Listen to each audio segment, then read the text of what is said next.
আসসালামু আলাইকুম। Night switch cooking রুমে সবাইকে আমন্ত্রণ জানাচ্ছি। আজকে আমি একটা মজাদার তরকারি রান্না করব। সেটা দেখতে হলে আমার সম্পূর্ণ ভিডিওটি দেখতে হবে। প্রথমে আমি একটি কড়াইতে 2 টেবিল চামচ তেল নিয়েছি। এখানে 100 গ্রাম পরিমাণ চিংড়ি মাছ। চিংড়ি মাছগুলো সাইজে একটু বড় হওয়াতে পরিমাণের তুলনায় সংখ্যায় কম। এগুলো হচ্ছে একটু ম্যাজিক চিংড়ি। কড়াইতে দেওয়ার পরই চিংড়িগুলোর কালার চেঞ্জ হয়ে যাবে। একটু মজা করেই বললাম, এটা আসলে গলদা চিংড়ি। ভালো করে তেলের পরে টস করে নেব। তার জন্য দেব কয়েকটা তেজপাতা। তেজপাতাগুলো দেওয়ার পরে চিংড়ি মাছে যেহেতু পানি আছে, চিটপিট করে সেটা ছিটে উঠছে, ওটার জন্য আমি এখানে দিয়ে নেব লবণ। আর পুরো তরকারির যে লবণটা প্রয়োজন সেটা আমি একবারই দিয়ে নিলাম। দিয়ে নিয়ে এখানে আমি স্প্যাচুলা দিয়ে খুব সুন্দর করে টস করে নেব, একটু উল্টে পাল্টে। চিংড়িটা খুব বেশি ভাজার দরকার নেই, শুধু যাতে এর আষ্টে গন্ধটা চলে যায় সেজন্য 1 মিনিটের জন্য ভাজা। এর মধ্যে 1 চা চামচ হলুদ গুঁড়ো, 1 চা চামচ ধনে এবং জিরার গুঁড়ো এবং 1 চা চামচ ঝালের গুঁড়ো দিয়ে দিয়েছি। এখানে চিংড়ির পানি ছাড়া অন্য কোনো পানি নেই, তাই ঝটপট করে এর মধ্যে আমি 1 চা চামচ আদা এবং 1 চা চামচ রসুন দিয়েছি। পেঁয়াজ ছাড়া রান্নার একটু অভ্যাস করবেন অথবা রান্না করে খেয়ে দেখবেন এতে করে তরকারির টেস্টটা অনেক ভালো আসে। আর সেই সাথে তরকারি খুব দ্রুত নষ্ট হওয়ার সম্ভাবনা থাকে না যদি গরমকাল হয়, বা ফ্রিজে রেখে দিয়ে 2-3 দিন রেখে দেওয়া যায়, তাতে আলানোর কোনো টেনশন থাকে না। এরপরে আমি একটু সামান্য পানি দিয়ে মশলাটা কষিয়ে নিচ্ছি। মশলা কষানো যতটা ভালো হবে, রান্না ঠিক ততটাই ভালো হবে। এখানে আমি 3 টুকরা দারচিনি দিলাম। এটা শুধুমাত্র দিয়েছি যাতে কুমড়ার যে একটা গন্ধ থাকে, একটা ফ্লেভার থাকে। অনেকেই ওইটা পছন্দ করেন না, জালি কুমড়া রান্না করে খেতে চান না। তবে আমার মতন করে রান্না করে কখনো একবার খেয়ে দেখবেন, আশা করি ভালো লাগবে। আর ভালো লাগলে আমাকে কমেন্টে জানাবেন।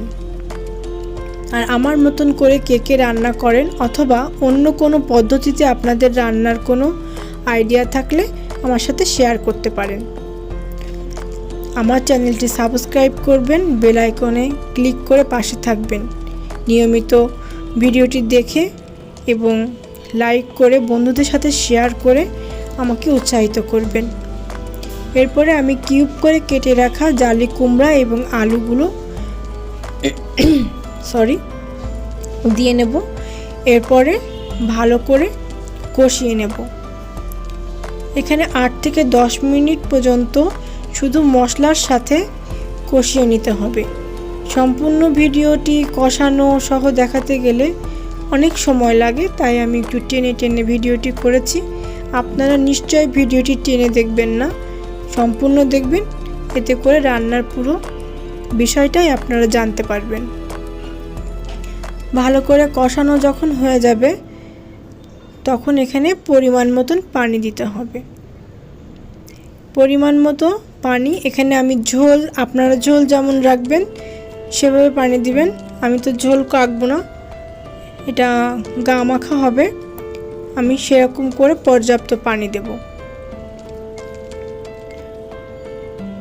এখানে আমি পর্যাপ্ত একটি কাপের, চায়ের কাপের 1.5 কাপ পরিমাণ পানি ব্যবহার করেছি। করে ভালো করে নেড়েচেড়ে এটাকে আমরা ঢেকে দেব রান্না হয়ে আসার আগ পর্যন্ত।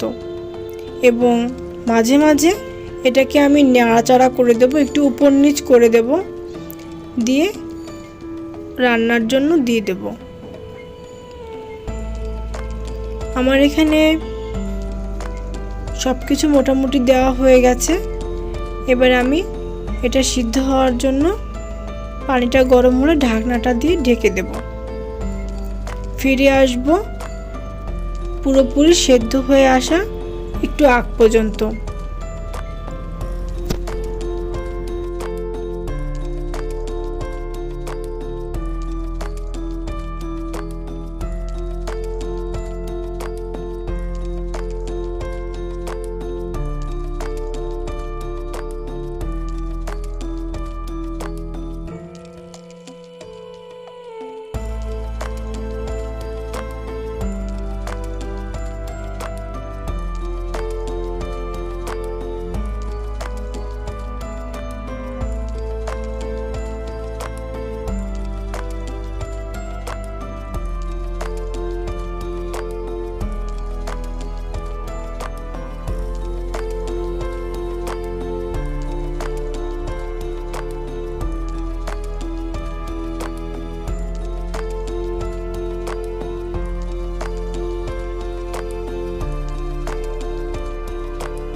আর এখানে আমি রান্নাটা একটু স্পাইসি করতে চাই। আমার পাশে থাকা কালো মাটিটা দিয়ে দেখে কেউ অবাক হবেন না, ওটা আমার স্প্যাচুলা রাখার একটা জায়গা, মাটির ঢাকনি। তো আমি 3টা বুলেট লঙ্কা নিয়েছি। এই বুলেট লঙ্কাগুলো আমি চিড়ে এর ভেতরে দিয়ে দেব তরকারিটা স্পাইসি করার জন্য। আর এর টেস্ট বাড়ানোর জন্য আমি এর মধ্যে 1/4 চামচ চিনি ব্যবহার করেছি। আর ব্যবহার করলাম 1/2 চা চামচ জিরার গুঁড়া। ভালো করে নাড়াচাড়া করলাম। নাড়াচাড়া করে আমি যখন এখানে রেখে দেব, জাস্ট এর ঝোলটা শুকিয়ে আসা পর্যন্ত অপেক্ষা করব। আমার তরকারি ফুল ডান, একদম সেদ্ধ হয়ে গেছে। ঝোলটা শুকানো, ঝোল যার যেমন ইচ্ছা সে তেমন রাখবেন। আমার রান্না হয়ে গেছে, আমি চুলা বন্ধ করে রেখেছি। এবার আমি উপরের ঝালের মিশ্রণটা দিয়ে দিয়েছি। একটি বাটিতে ঢেলে পরিবেশন করে দেখাচ্ছি। আমার পুরো ভিডিওটি দেখার জন্য আপনাদেরকে আন্তরিক ধন্যবাদ। সবসময় সাথে থাকবেন।